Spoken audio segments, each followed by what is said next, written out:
This one is one season and done. Apple TV Plus declined to renew this one for a second set of episodes. So we've just got the 10 from season one. But, that is a lot longer of a time than we got to spend with the characters from the original film in 1981. That was only about 2 hours. So a 10-episode season certainly gives us more time with these characters than that. Let's discuss Time Bandits.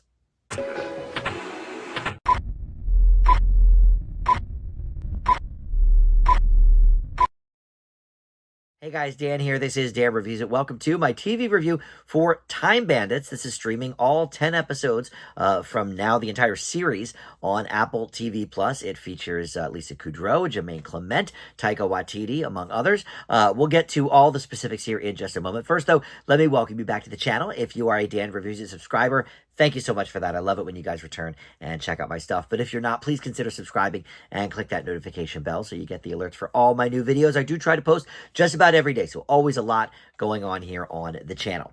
All right, so this is based on the 1981 film, like I mentioned, and that was Terry Gilliam and Michael Palin worked on that together, of course, from Monty Python, and there were some Monty Python cameos in the film as well. But I never actually saw it. It's certainly one of my blind spots. But he considered it, Terry Gilliam did, in his Imagination trilogy, the first film, because you had that, then you had Brazil, and then you had The Adventures of Baron Munchausen, which I've seen parts of that. My dad liked that movie, so it was on in the house sometimes when I was a kid, but I never sat down to watch the whole thing. But I've never seen Time Bandits either. Certainly, though, a fun concept, and I like some of the people involved, so decided to give it a try. So it's described as a comedic journey through time and space with a ragtag group of thieves and their newest recruit, an 11-year-old history nerd named Kevin. So the kid that plays Kevin is newcomer Kal-El Tuck. And yes, of course, he got his name from Superman. His parents, I guess, big fans. I had to actually double check because I know that like one of Nick Cage's kids, I think, is called Kal-El or something like that. But it's not. This is no relation to anybody famous, as far as I can tell.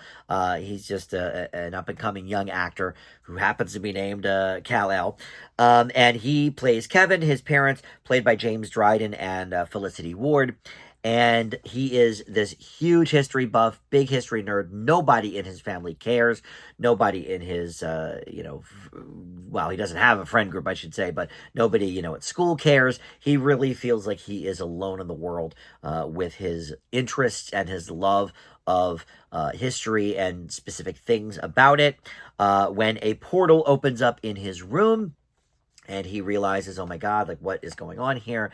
These are actually people from another time that have come into his room.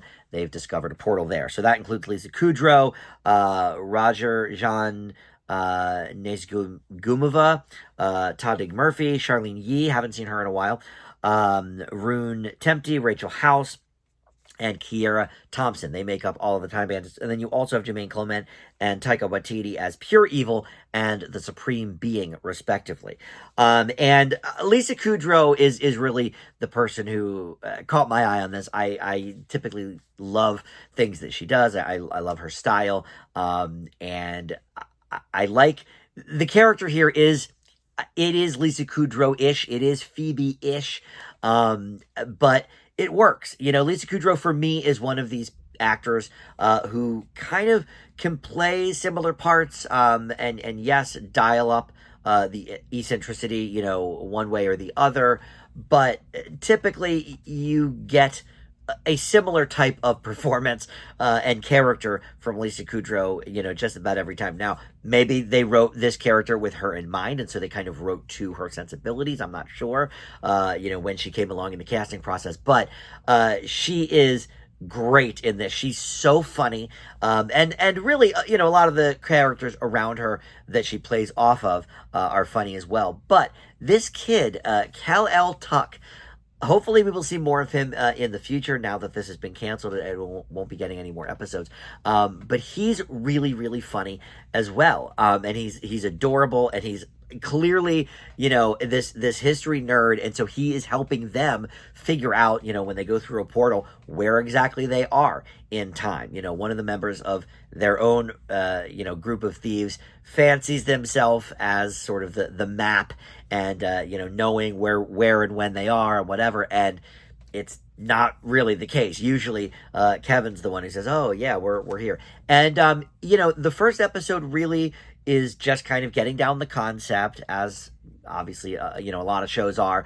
But you catch on pretty quickly, and I would say by the second half of that first episode, they're off and running to what would be the tone, I guess, for the rest of the series. Very funny stuff. With the right sensibilities. Like I said, personally I love Lisa Kudrow's kind of dry humor and being sarcastic and stuff. Especially when there's somebody like this kid that is sort of an irritant to her. I enjoy that. Also, there's some good moments with Kevin's parents being completely just checked out of his life. At one point they hear stuff going on upstairs, a lot of yelling and throwing things against the wall and whatever. They think he's playing a video game, and they're like, "Oh, thank goodness, he's getting to be a normal person." I think the comment is very modern that you're playing video games, because they want him to stop caring so much about things that don't interest them. And so we kind of see he certainly has a reason to want to go on the journey with these characters. The effects is something else that I really appreciate about this show. A lot of practical effects are used, and that's a nice homage to the original film. Obviously, in 1981, we didn't have a lot of computer effects, and certainly CGI not really a part of the game. So yes, there are some elements of CGI here, and the use of green screen, certainly, but there are also a lot of practical effects, and it gives the show a fairly unique look, I think. Now, I will say the biggest downfall for me, at least in these first few episodes, like a lot of the shows I review, I have not finished the series. I have not watched all 10 episodes. I watched 3, the first 3, which is what critics got upon the initial release of this show. So, in line there. And I don't really care that much for the side plot with the Supreme Being, Taika Waititi's character, and Pure Evil, Jermaine Clement's character. Yeah, they do have, a little back and forth. Obviously, they've worked together for years and years and years, and so they do have that nice chemistry together. But I just didn't care much about their characters. I cared about the Time Bandits themselves. The second episode specifically of the 3 is my favorite, where they get some sort of bad intel and think that this community that accepts them is actually preparing them for a sacrifice, and a lot of humor is to be lent from that. But I wanted more of that, more of the time travel stuff, the portal stuff, and to engage with the characters that we already know and love.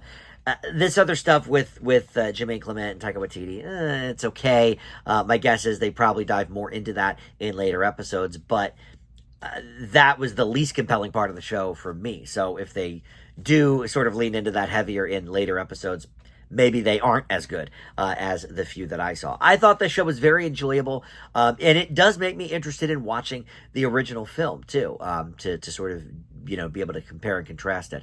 But look, it's sort of a bummer maybe that we didn't get a second season, but we've got 10 episodes to enjoy here. I leave Time Bandits on Apple TV Plus with a B+, and you can check that out now, and we'll look for the next project, I guess, from this Kal-El Tuck, as he continues to grow. His acting chops will grow as well, and hopefully we'll be seeing him in more things along the way. All right, thank you for watching Dave Reviews It, and I'll see you next time.